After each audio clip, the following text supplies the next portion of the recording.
First and foremost, it was great to come down here and see my daughter. That was the best part of coming on this trip, to be honest with you. Anytime we get an opportunity to see Olivia and see her smile as dad, it just lightens my world up and made it kind of took off a little bit of edge. So the game, in my opinion, was important, but the most important thing was to see that young lady smile, and she brought a lot of joy to Maurice, myself, and Isaiah, who's on the trip with us. You know, I thought we played well, start to finish. You know, we didn't get off to a great start, but I thought we were able to score the ball early, and that gave us a lot of confidence. I thought our defensive intensity was totally different than it was the other night, where I thought we were so lackluster. We were frustrated because we didn't score at Connecticut, and I thought our offense stalled because of that.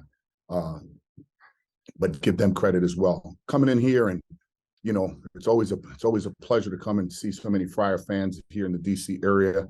But it just was a game we had to win. We had to win, and I thought we played with some desperation.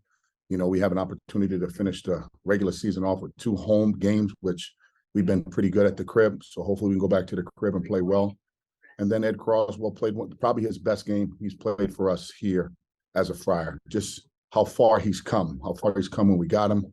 You know, when he came from LaSalle, and, you know, his hard work really showed today. I thought Devin Carter set the tone as well defensively. And, you know, I see so many people getting props around the country, which they deserve. But there are so many great defensive players in the Big East, and I think Devin Carter sure is, if not the best defensive player on the ball, off the ball. He always has the toughest assignment. You know, he has to guard Murray, who's a handful. So I'm just happy for our team, and always proud to represent the Big East, you know, when we can win on the road. You talk about Bynum kind of setting your table early with those 3 threes. I thought he basically, you know, kept you guys afloat. Whatever reason, Jared likes playing in this building. I thought he was Superman here last year. You know, I think he had 6 or 7 threes in this building last year. I thought he shot the ball well at Connecticut. You know, I think he's putting his time in. You know, he's playing in front of a lot of his relatives that were here. You know, he being right from Maryland down the street. But he'd set the tone. I mean, a lot of guys set the tone for us really well, because we knew we were going to get a knockout punch early. And then, you know, look at, you know, this Georgetown team has been right there in every single game. Haven't had the fortune that they've wanted, you know, but the league is really, really tough, you know, and, you know, there'll be a tough out as, you know, as the Big East tournament approaches. How hard is it to bring you in a spiral, and, you know, you're looking for a win like Georgetown? From a coach's perspective, how hard is it to pull your team out of that death spiral? It's hard, you know, and again, winning is hard, guys. Winning is really, really hard. The other team got scholarship players.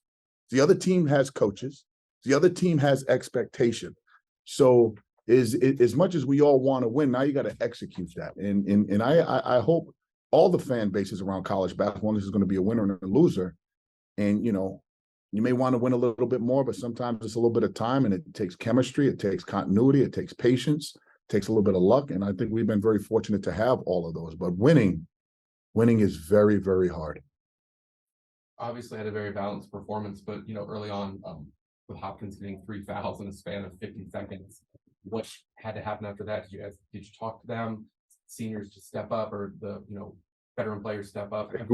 Honestly, great question. I thought us going with Ed and Clifton gave us a physicality in front of the rim, gave us some length. It's not a lineup we've used often. We did it a little bit early in the season, but I thought that 1-2 combination, length, strength, girth, athleticism, and experience. Ed's in his 5th year, Clifton in his 5th year.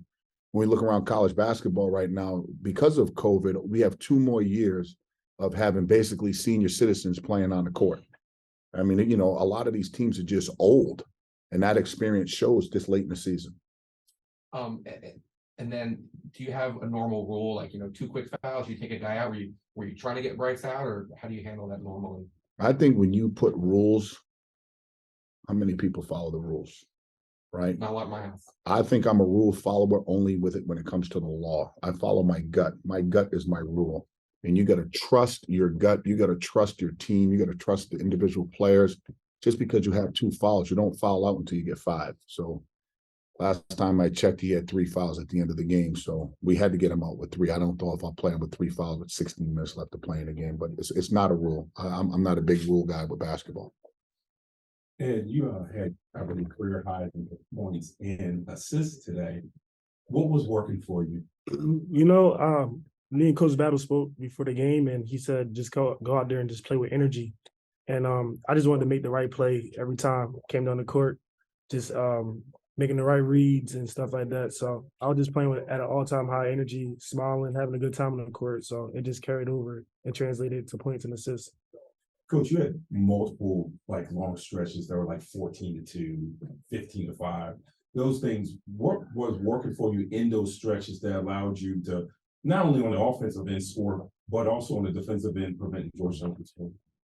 When you have versatility, like our identity is Ed Croswell. Our identity is Devin and Bryce Hopkins from a physicality, athletic standpoint. And I thought our defense set the tone. I really did. We were able to get some runouts. We were fortunate to make some threes.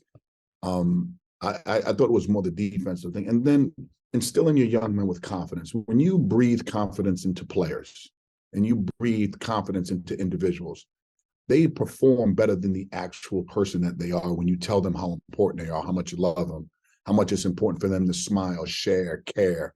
You know what I mean? We talk about sharing the sugar. I think when you breathe confidence into people, they play at such an elite level. And I thought that's what the staff did today, giving our men confidence to try to come on the road and win. Coach, last year you guys established a Big East record for Providence with 14 conference wins. Do you have a chance to equal or surpass that this year? Did you think when the season started that was something you guys had in you? Again, I believe we're going to win every game we play. We never go in apologizing for trying to be good. It was something that was going to be a challenge with 8 new players, no returning starters from last year's team that was sensational, but that was last year's group. What you got to do is give your kids your opportunity to see who they are, what they are, and let that chemistry develop. I think we got beat up early by even some people, in this room that our preseason schedule wasn't as competitive we needed to be. The last time I checked, you're the writer and I'm the coach. I got to do what I think is right for the team to develop chemistry, continuity, and understanding. And not one person has questioned that schedule now based on where our team is. So you got some confidence. You got to give the coaches credit for evaluating. I think our coaches are great evaluators. I think we have a head coach in Ivan Thomas and Brian Blaney and Jeff Battle. Our continuity as a staff really helps, really helps to build a program. You understand that? So did I think we were going to win? 100% I thought we were going to win. And then when you're able to play in front of in our building, probably the hardest building in college basketball to get a win in. We'll be concentrating on number 14, not number 15. If we get number 14, we can have the conversation about number 15. And just real quick, you mentioned how many new pieces you had in the program. Do you think that's kind of the new norm in college basketball? Just every year, just have a new group? Yes, it's something that we have to adjust to as coaches, administrators, athletic directors. Because of this transfer portal, you're going to find in today's world, kids are just not happy. Kids are just, they want it right now.